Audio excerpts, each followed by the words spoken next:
শীতের দুপুরে গরম ভাতের সাথে হাতে মাখা এই রেসিপি থাকলে আর কিন্তু কিছুই লাগে না। একদম পারফেক্ট কম্বিনেশন শীতের জন্য। নমস্কার, কুইজিনিয়া চ্যানেলের পক্ষ থেকে সকলকে জানাই সাদর আমন্ত্রণ।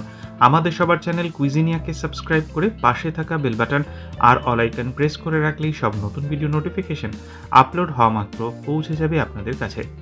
আজকে আমি নিয়ে এসেছি শীত স্পেশাল একটা দারুণ হাতে মাখা রেসিপি, যেটা স্বাদে হয় ভরপুর। রুটি কিংবা ভাত দুটোর সাথেই সমানভাবে মানানসই আজকের এই দারুণ শীতকালীন স্পেশাল রেসিপি। আসুন দেখে নেওয়া যাক। নিয়ে নিয়েছি এখানে আমরা দু রকমের সবজি।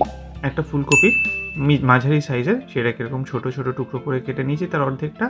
আর নিয়েছি আমরা এখানে দুটো মাঝারি সাইজের আলুগুলোকেও ছোট ছোট টুকরো করে কেটে নেওয়া রয়েছে। আলু ফুলকপিগুলো কেটে নেওয়া আছে। আর এদিকে আমরা একটা কড়াইয়ের মধ্যে প্রথমেই আলু এবং ফুলকপিটা দিয়ে দিয়েছি। আমি কিন্তু গ্যাস এখনও জ্বালাইনি, জাস্ট ওটা দিয়ে দিলাম। একটা মাঝারি সাইজের টমেটো ছোট ছোট টুকরো করে কেটে কিছুটা কড়াইশুঁটি পরিমাণ আপনারা বুঝে আপনাদের মতো নেবেন। এবার দিয়ে দিলাম স্বাদ অনুযায়ী নুন। গ্যাস কিন্তু এখনও জ্বালাইনি। দিয়ে দিচ্ছি 1/4 টিস্পুন পরিমাণ হলুদ গুঁড়ো। তার সাথে দেওয়া হচ্ছে 1/4 টিস্পুন পরিমাণ লাল লঙ্কার গুঁড়ো।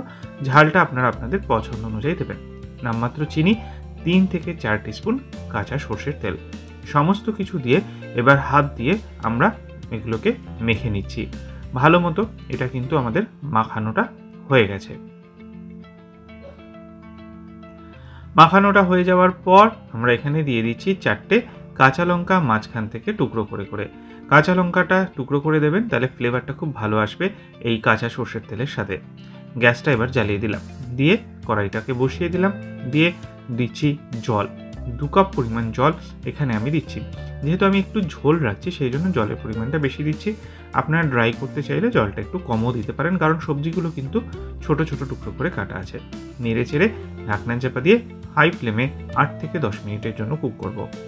মিনিট 10 আমাদের প্রায় হয়ে গেছে। ঢাকনাটাকে ফাইনালি খুলে নিলাম, একটু চেক করে নিচ্ছি সবজিগুলো সেদ্ধ হয়েছে কিনা। হ্যাঁ, সেদ্ধ হয়ে গেছে। নামাবার আগে বেশ কিছুটা পরিমাণ ধনে পাতা আমরা দিয়ে দিচ্ছি, তার সাথে আরও কিছুটা কাঁচা সর্ষের তেল ওপর থেকে ছড়িয়ে দিলাম। দিয়ে নেড়ে চেড়ে মিশিয়ে গ্যাসের ফ্লেমটা অফ করে দিলেই তৈরি হয়ে গেল দারুণ স্বাদের শীত স্পেশাল এই বাটি চচ্চড়ি। বাড়িতে অতি অবশ্যই একদিন ট্রাই করে কমেন্টে জানাবেন কেমন লাগলো। ভালো লাগলে বরাবরের মতো একটা লাইক এবং প্রচুর শেয়ার করতে ভুলবেন না যেন। যারা এখনও চ্যানেল কুইজিনিয়াকে সাবস্ক্রাইব করেননি, অনুরোধ করবো চ্যানেলটাকে সাবস্ক্রাইব করে এই পরিবারের সদস্য হয়ে যাওয়ার জন্য।